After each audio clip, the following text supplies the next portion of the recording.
and welcome to Council Catch-Up here on WSTO TV.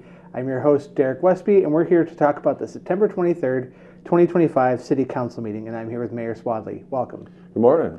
So before the council meeting, there was a Finance Committee meeting. Did you want to touch on some of that? Yeah, the Finance Committee meeting, we did some preliminary numbers regarding our 2026 budget. So I would encourage folks that would want to watch that. There's some graphics and some charts, and it's just preliminary. We had a couple options as far as what we might want to do budgetarily and what the impact would be on your taxes. And what we're really trying to do is position ourselves where we can maintain our staff and hopefully even add some staffing to accommodate for the recent growth. All right, so back to the City Council meeting from September 23rd. We had a presentation, but we'll touch on that under new business, consent agenda and all of that. So we'll start out with new business resolution 137 of 2025, a resolution approving an amendment to the project plan for TID 7. Yeah, so that was part of the presentation that Derek mentioned. So Greg Johnson from Ellers was there. And basically, TID 7 is the area out at Kettle Park West near the Walmart. And that TIF district is performing very well. We've had a lot of growth out there with commercial and residential homes being built. And we would be scheduled to close that TIF in 2027 or 2028. But we do have a need to use the increment funding from there to help finance TID 8, which is the redevelopment area TIF along the riverfront. So the idea would be to use a couple $1 million to take care of some of the existing debt we've accumulated over the years to get that site shovel ready. That would be for the acquisition of the buildings, demolition of buildings, some of the work we've done on the site for testing for soil contamination.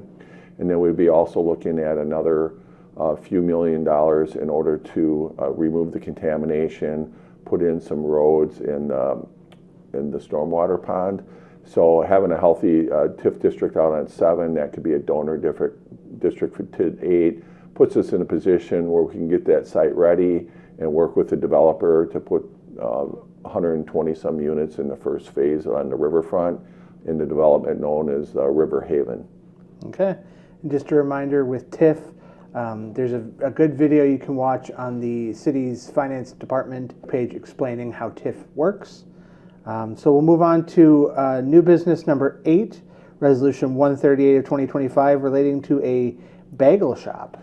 Yeah, so at 819 North Page Street, currently there's a company in there, and what they do is they basically freeze dry some candy products, and then they repackage them and sell them. You can get them at local retailers. And they're looking at expanding their business and doing a business called Stuffed Bagels. I know they've been up at the Taste of Madison, and they're really excited to get open in the next couple of weeks, so you can look for that. It's the building right next to the Legion. All right. Item number 9 is a discussion and possible action regarding an application for TIF financing by the Alexander Company, and I assume that also ties into number 10, for the finance development agreement. It does. So as we mentioned, we're going to use TID 7 as a donor district, and then we also had to work with the developer in order to review their tax incremental financing application. So in that application, what they do is they basically explain the project, the need for public funding assistance. There's a section in there on sustainability measures that we'd like to see them do. And so the agreement and the discussion really was to approve that tax incremental financing application and get that completed so the developer can apply for their WIDA Section 42 tax credit. And basically what that is they would receive tax credits from the state of Wisconsin, which helps them lower the rental rates for people that will want to live there. So I believe 101 out of the 122 units will be subsidized in that development, and that tax credit helps the developer be made whole so they can provide those subsidies for those tenants. And that rental amount and those subsidies are based on the federal HUD formula that they use on area median income. It's a little different than a Section 8. A Section 8 is a voucher based on individual income, and currently there are no Section 8 vouchers available, so the only way we can really provide affordable housing in Stoughton right now is through these Section 42 programs. So the developer, after approval last night, would be poised to submit that application to WIDA here in the next couple of weeks, and then we would find out in May whether or not they're awarded those tax credits. The 4% tax credit is non-competitive, so as long as there's enough money there to fund them, they shouldn't have an issue receiving that. There's also a 9% tax credit deal, which we had a builder apply for 3 years ago, and unfortunately they did not score enough points. It's highly competitive, and so we were denied that tax credit. And the main reason is that we were competing with larger cities like Madison, Milwaukee, Green Bay, Racine, where they have mass transit systems, and you get extra points for having those systems in place. And we're just not at a, we're not at a place population-wise to support that in Stoughton yet. We're certainly working toward that in the future.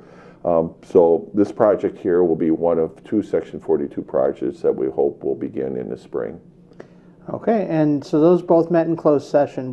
Did those come out of closed session and have a vote? Yeah, so they were approved. There were some minor modifications made, just some clarifications on the number of charging stations for sustainability effort, and then the expectation of the solar panels basically providing enough electricity for all the common spaces. And we highlighted, parking lot, hallways,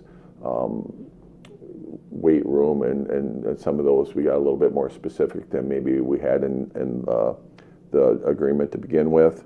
And then also there was a question on who was going to complete the design and engineering on the road and the stormwater pond, and the council approved to have our engineers complete that work. The work had been begun by the developer's engineers, and they've been working with our engineers anyway, so we believe they can just hand off that the work that they did and then get it completed, so we can begin the design and engineering for the street and stormwater, and hopefully start installing them in the spring.